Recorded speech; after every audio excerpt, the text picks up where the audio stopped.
Continuando o nosso estudo sobre a execução por quantia certa, hoje nós vamos falar da seção 3.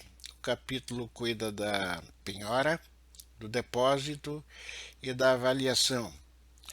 E o nosso trabalho, especificamente no dia de hoje, consiste em falar sobre, na subseção 1, do objeto da penhora, que encontra-se disciplinado nos artigos 831 a 836 do CPC. A penhora tem como conceito o seguinte: é a constrição judicial de bens do devedor livres e desembargados de ônus para expropriação com a finalidade de satisfazer o direito do credor. Ou seja, a penhora objetiva a apreensão de bens, bens que não estejam alienados ou que por lei não estejam dentro daquela gradação da impenhorabilidade e inalienabilidade fixadas pelo legislador, para que ele seja expropriado, ou seja, convertido em dinheiro para pagamento da dívida por ele contraída junto ao credor, que é o exequente. Já o depósito, que é muito importante dentro da penhora, porque a penhora ela obrigatoriamente necessita que o depósito seja realizado. Então, essa entrega de bens, né, para a guarda, ela é uma complementação do ato de constrição. Então, o depósito já tem como conceito a entrega de bens, objeto da apreensão judicial, para a guarda e conservação. No processo de execução, o depósito dos bens, a princípio, fica sob a guarda do próprio devedor, que é intimado para esse ato, ou seja, ele toma conhecimento daquele momento que o ato de constrição, ou com o ato de constrição, melhor dizendo, lhe é retirada a disponibilidade jurídica do bem. O que vale dizer, ele a partir daquele momento terá que cuidar, guardar, conservar os bens como se dono fosse, mantendo o bem no estado em que se encontra descrito no auto de penhora. Qualquer ato de disposição que ele venha a fazer a partir daquele momento constitui fraude à execução.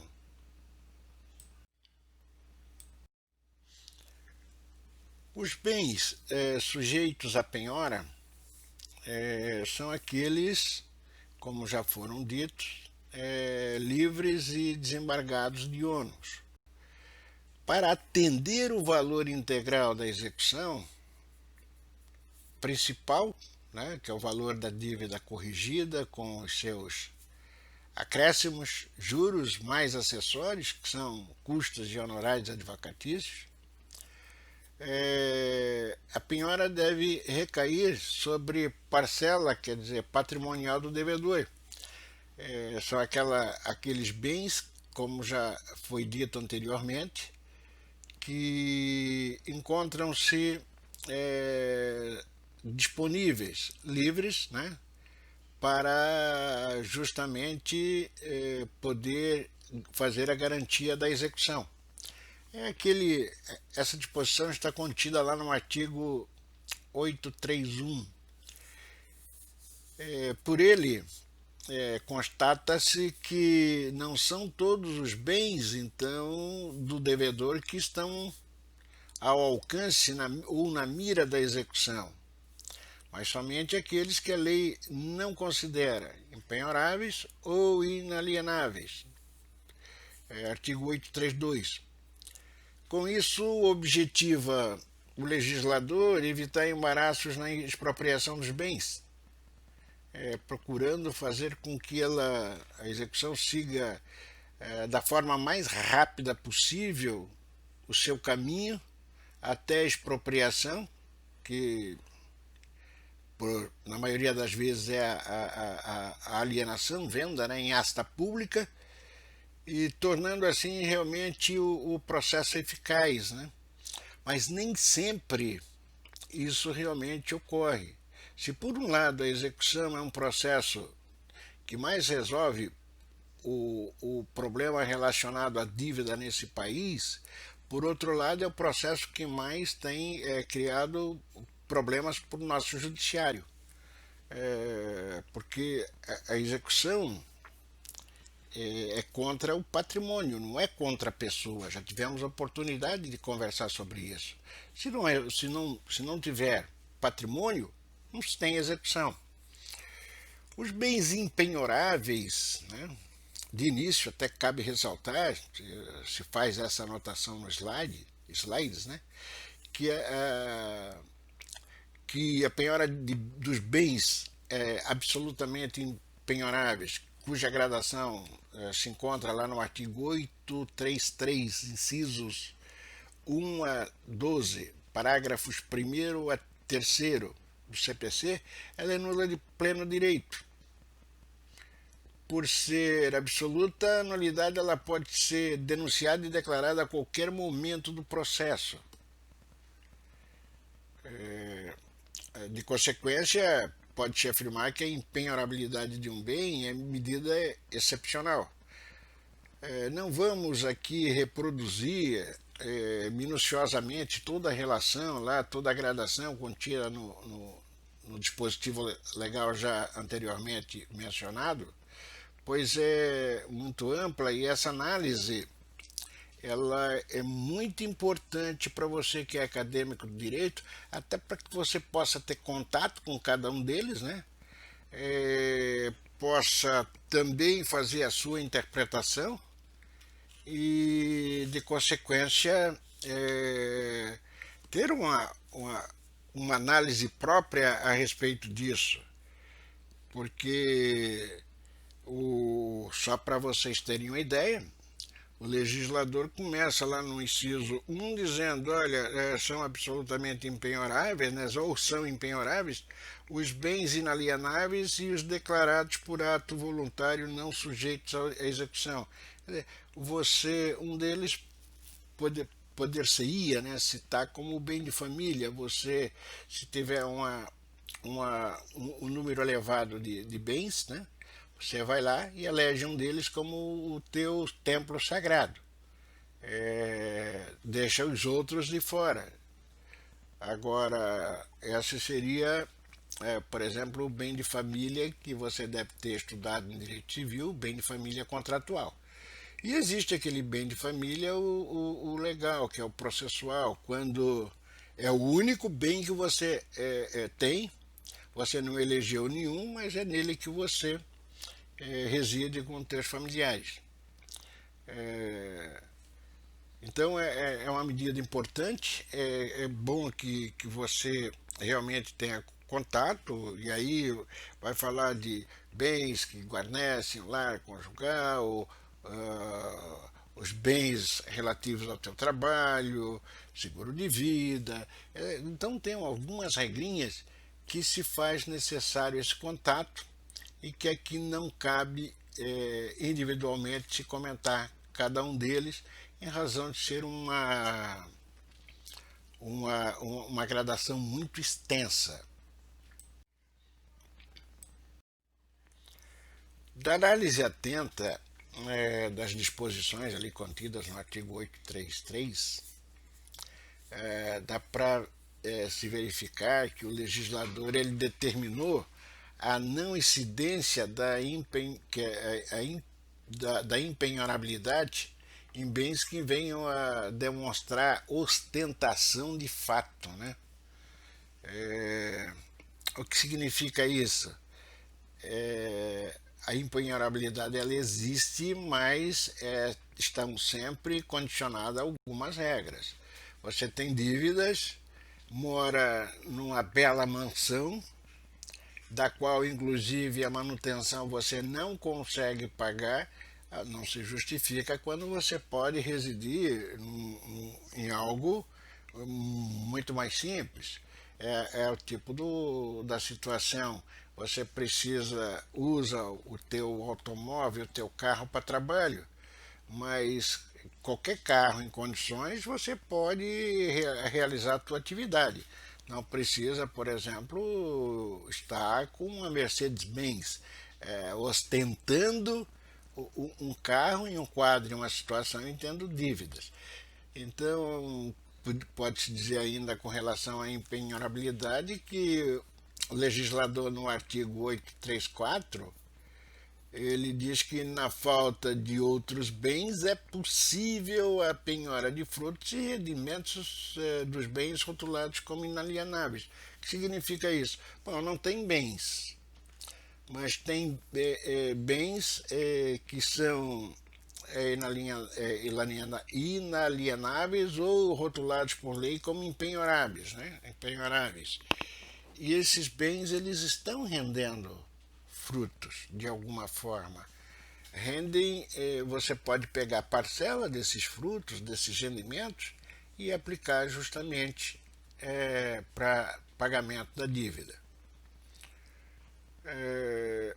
No artigo 835, incisos 1 a 13, parágrafos 1º a 3º do CPC, o legislador faz uma gradação legal de bens que ele considera penhoráveis, né?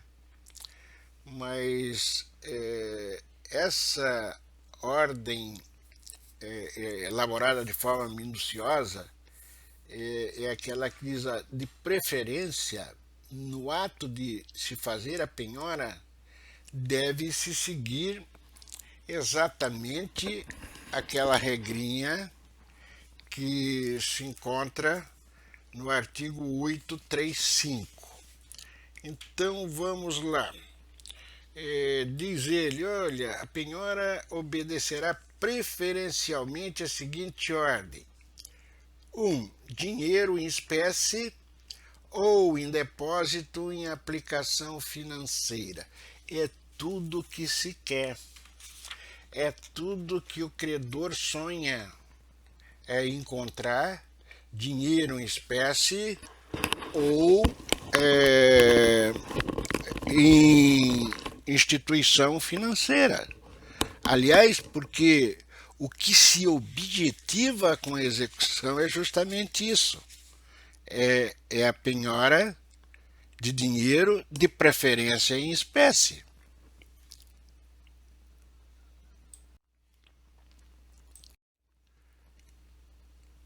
Mas na prática, por mais que exista essa listagem de preferência legal, na prática o que se busca é encontrar bens, seja eles de que natureza for. E em hipótese alguma, o credor, que é o exequente, o senhor oficial de justiça, vai abrir o código e ficar lendo essa gradação contida. Olha, eu vou primeiro procurar isso, depois vou procurar aquilo. Não, o dinheiro de início já posso lhes adiantar que já se faz esse pedido, que ocorra a penhora online, quer dizer, via Bacen, Banco Central. Ou seja, essa é uma das primeiras medidas que se faz. Se houver conta do devedor em qualquer banco do nosso sistema, vai ser feita a apreensão. Agora, isso é o sonho. É impossível? Não, sim se consegue, mas na maioria dos casos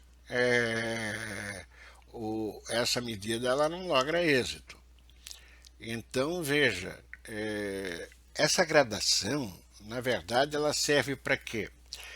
para que o devedor possa utilizar como meio de defesa, dizendo: olha, eu tenho outros bens, a gradação não foi obedecida, mas ainda assim, se ele fizer esse tipo de coisa, ele vai ter que demonstrar com prova documental eficaz que ele tem outros bens, que aonde se encontram esses bens, e pedir a substituição, que é um mecanismo que é dado direito a ele. Nós vamos estudar a substituição da penhora em capítulo próprio, né?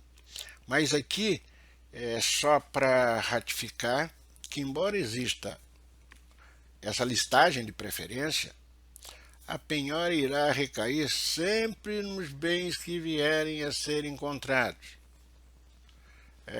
Cabe ao devedor, se pretender a substituição, como eu já disse, demonstrar de forma clara, cristalina, com prova de propriedade, com prova de inalienabilidade, empenhorabilidade, que esses bens não estão afetados por essa regrinha e condição, valores, onde se encontram, e que esses bens, além de obedecer à gradação, eles são, quer dizer, bem mais interessantes ou idênticos para a substituição que ele pretende fazer. Então, é isso, e o restante é sonho, é ficção jurídica, não adianta que não vão lograr êxito.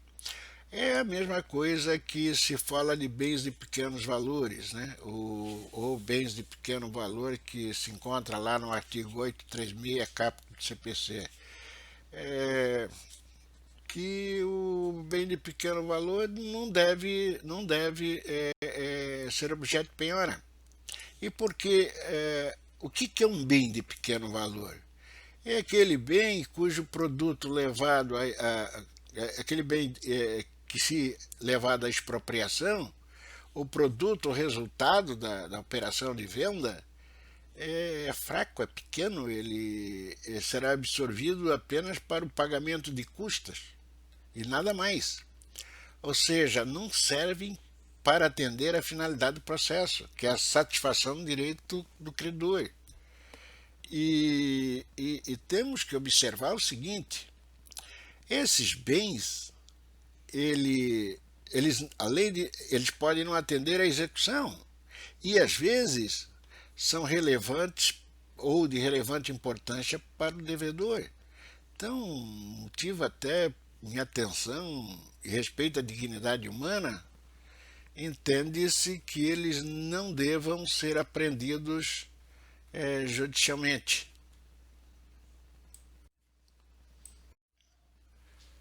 Os bens que guarnecem a residência do executado, na ausência de bens passíveis de apreensão judicial, ou seja, bens livres e desembargados de ônus,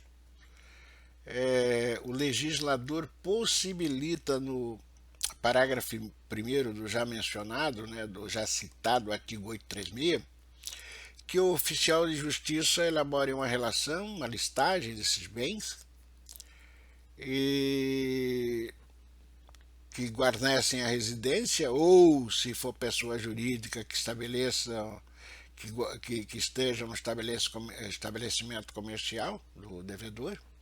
Essa relação é apresentada ao juiz,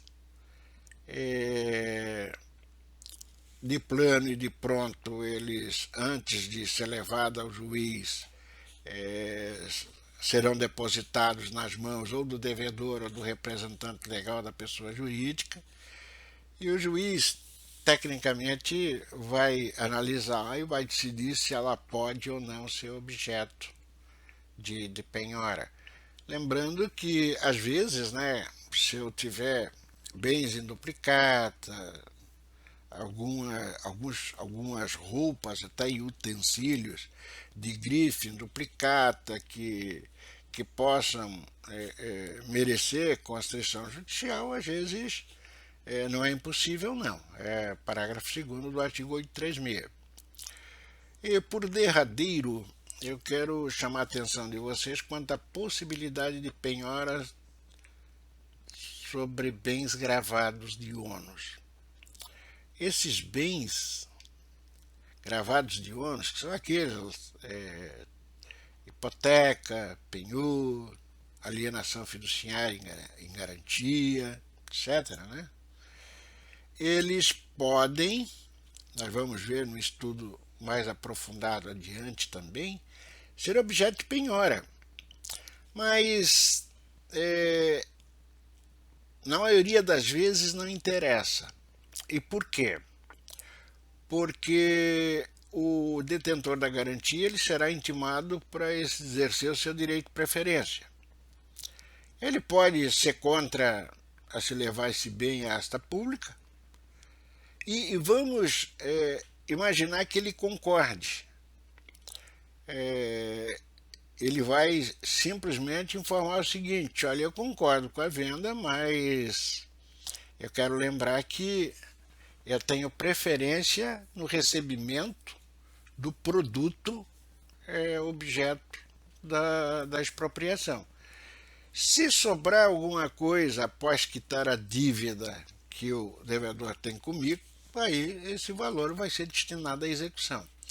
Então, dependendo do caso, então vamos lá, um apartamento, uma casa, objeto aí de uma hipoteca ou mesmo de uma alienação fiduciária em garantia, que hoje a alienação pode ser tanto para bem imóvel quanto imóvel, um carro numa alienação fiduciária em garantia, às vezes o valor da arrecadação não compensa. Então, por essa razão, às vezes a penhora ela tem mais um efeito de pressão, de coação moral. Mas, ainda assim, esses bens, se levar adiante essa penhora, ou se marcar, ou se for marcada uma data para expropriação, leilão, por exemplo, o detentor da garantia ele pode paralisar a asta pública, porque vai ingressar com embargos de terceiro e se reintegrar no domínio, que ele teria o domínio do bem, e estaria resolvido o problema.